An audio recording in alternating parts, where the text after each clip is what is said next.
चंद्रमुखी की कहानियाँ।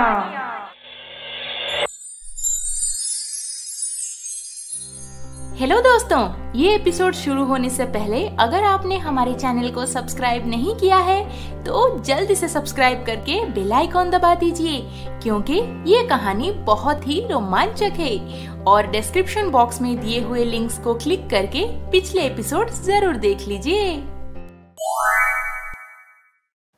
रोज की तरह उस दिन भी रितिका सुबह सुबह तैयार होकर कंपनी पहुंच जाती है।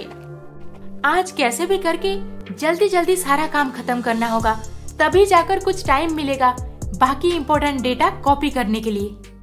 व्हाट? ये सारी फाइल्स तो मैं हमेशा राइट साइड में रखती हूँ, आज लेफ्ट में कैसे? और ये सिस्टम का यूपीएस ऑन कैसे हुआ? और मेरी डायरी कहाँ गई? ओह माय गॉड, कहीं यहाँ पे कोई आया तो नहीं था? कोई भरोसा नहीं, मुझे अभी के अभी चेक करना चाहिए। तभी रितिका सीधा पहुंच जाती है सिक्योरिटी हेड अर्जुन थापा के पास। Good morning Thapa sir. Good morning Ritika ma'am, क्या हुआ बोलिए, इतना परेशान क्यों लग रहे हैं? मुझे लगता है कोई मेरे कैबिन में आकर मेरा एक इम्पोर्टेंट फाइल ले गया है। क्या आप सीसीटीवी फुटेज चेक करके देखेंगे कि कल मैं ऑफिस से निकलने के बाद कौन गया था मेरे कैबिन के अंदर? इम्पोर्टेंट फाइल चोरी हो गया? पता नहीं मैडम, हमारे कंपनी में अब क्या क्या हो रहा है। रुकिए, मैं अभी चेक करता हूँ।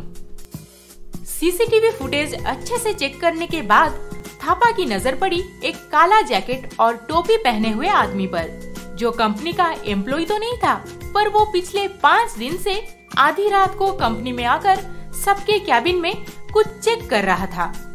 अच्छा, मुझे इस आदमी के फोटो का एक प्रिंट आउट दे देंगे प्लीज? हाँ, क्यों नहीं, अभी देता हूँ। पर आप ये बात विजय सर को जरूर बताना, वो खामोखा मुझे गाली दे देते हैं। रितिका उस आदमी का इमेज प्रिंट आउट का फोटो लेकर बिना देर किए तुलसी को भेज देती है। हेलो तुलसी आंटी, मैं अभी आपको एक फोटो व्हाट्सएप की हूँ, उसे गौर से देखिए। क्या आप उसको जानते हैं? रितिका, ये तुम्हें कहाँ दिखा? ओहो, आप जल्दी से बोलिए, ये कौन है? ये एक बहुत बड़ा फ्रॉड था, जो करोड़पति बाप के लौती बेटियों का सारा प्राइवेट डेटा निकाल के उन्हें ब्लैकमेल करता था, और तुम्हारे उस घटिया बाप विजय राठौड़ का करीबी दोस्त था ये सब आपको कैसे पता? मुझसे मेरा बच्चा छीन लेने के बाद मैंने इन लोगों के बारे में अच्छी तरह से छानबीन की थी, तभी तो मुझे इतना सब पता है। अब इसको सबक सिखाने का वक्त आ गया है रितिका। मैं जो बोल रही हूँ उसे ध्यान से सुनो।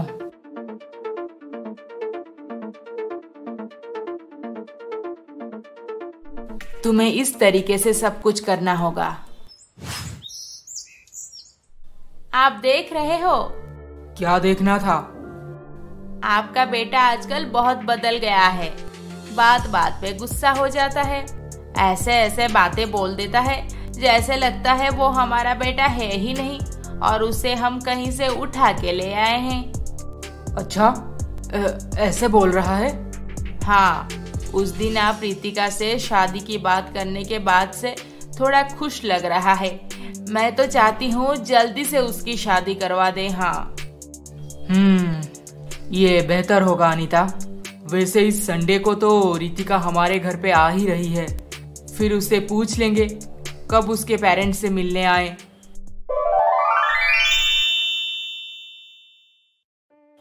अनुराधा,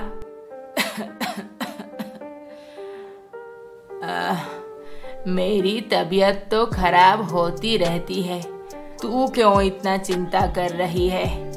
10 दिन से रात दिन मेरी सेवा कर रही है। जा, थोड़ा अपना घर घूम के आ जा।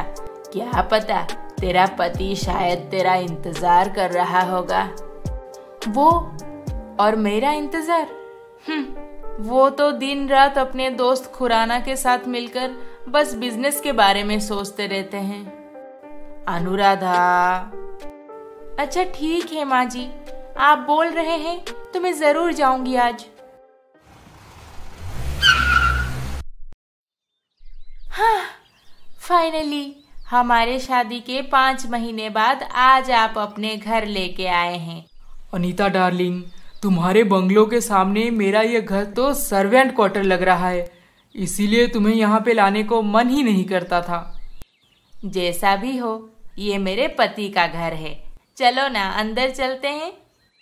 अनुराधा अभी काम पे गई होगी। अनीता को अंदर लेके जाने से अब कोई खतरा नहीं है। क्या सोच रहे हो? चलो ना। हाँ, चलो चलो। डार्लिंग, सब कुछ कितना जल्दी हो गया ना। हमारी शादी, फिर पापा के साथ मिलके बिजनेस संभालना, और कुछ ही महीनों में हमारा बेबी भी आ जाएगा। I am so happy. हाँ डार्लिंग, मैं तो अब शादी के बाद बस बेबी के आने का इंतजार कर रहा हूँ। I love you so much darling. बूढ़ी मौसी के कहने पर अनुराधा घर आई थी, पर ये सब अपने आंखों से देखने के बाद उसके जान में जान नहीं बची थी। फूट फूट के रोने को मन कर रहा था उसको, पर अब वो उस घर में कैसे रो पाती जहाँ पे उसकी सौतन उसकी जगह कब से ले चुकी है। हिम्मत जुटाकर अनुराधा वहाँ से चले जाने को सोची, पर वहाँ पे रखा हुआ एक वास में उसका हाथ लग गया और वो वास वहीं पर गिर के टुकड़ा टुकड़ा हो गया। कौन है वहाँ पे? विजय, जाओ देखो, कोई है लिविंग रूम में। हाँ, जाता हूँ। ओहो, कितना लेट करते हो।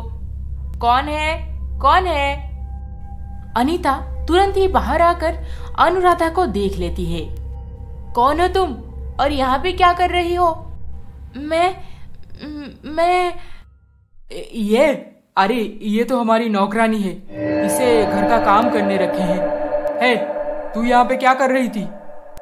हाँ मैडम, मैं नौकरानी ही हूँ और यहाँ पे साफ सफाई कर रही थी तो गलती से वास गिर गया, माफ कर दीजिए।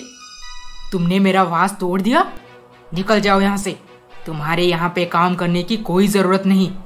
वैसे भी अब तुम इतना बड़ा पेट लेके क्या काम कर लोगी? अरे, इतना गुस्सा करने की क्या जरूरत है, सिर्फ एक वास ही तो टूटा है। और हाँ, तुम्हें कल से यहाँ पे काम करने की कोई जरूरत नहीं, बस तुम अपना ख्याल रखो, ठीक है? ओहो डार्लिंग, तुम अंदर जाओ, रेस्ट करो। कैसे कैसे लोगों के साथ बात करते हो, हमारे बच्चे पे बुरा असर पड़ेगा। तू जा यहाँ से। ये हमारी नौकरानी है। बेचारी अनुराधा, किस्मत का खेल तो देखो। सौतन के बच्चे को इतना प्यार मिल रहा है, पर उसके बच्चे को, खैर, अब वो अपने पति से क्या ही उम्मीद रखती। अनुराधा रोते रोते अपने पति का घर छोड़ के हमेशा के लिए बूढ़ी मौसी के पास चली गई और कभी भी उस घर पे वापस नहीं आई। इधर विजय अनुराधा को इस हालत में घर से निकालने के बाद एक बार भी उसके बारे में नहीं सोचा और अनीता के पिताजी के करोड़ों का जायदाद पे राज कर रहा था। देखते ही देखते अनुराधा और अनीता दोनों की डिलीवरी का टाइम आ गया। माँ जी, कुछ नहीं होगा मेरी बच्ची, थोड़ा धीरज रख, कुछ नहीं होगा।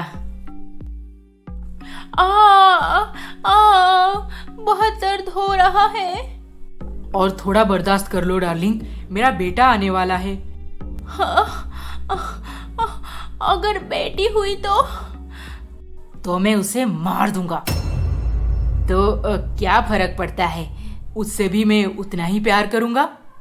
थोड़ी ही देर में अनुराधा को एक बेटी पैदा हुई और दूसरी तरफ अनीता को भी एक बेटी ही पैदा हुई, पर विजय राठौर बेटी की शक्ल भी देखना नहीं चाहता था और वो तुरंत ही अपने गुंडों के बल पर उसी हॉस्पिटल में तभी पैदा हुआ एक बेटे को जबरदस्ती उसके माँ से छीन लिया।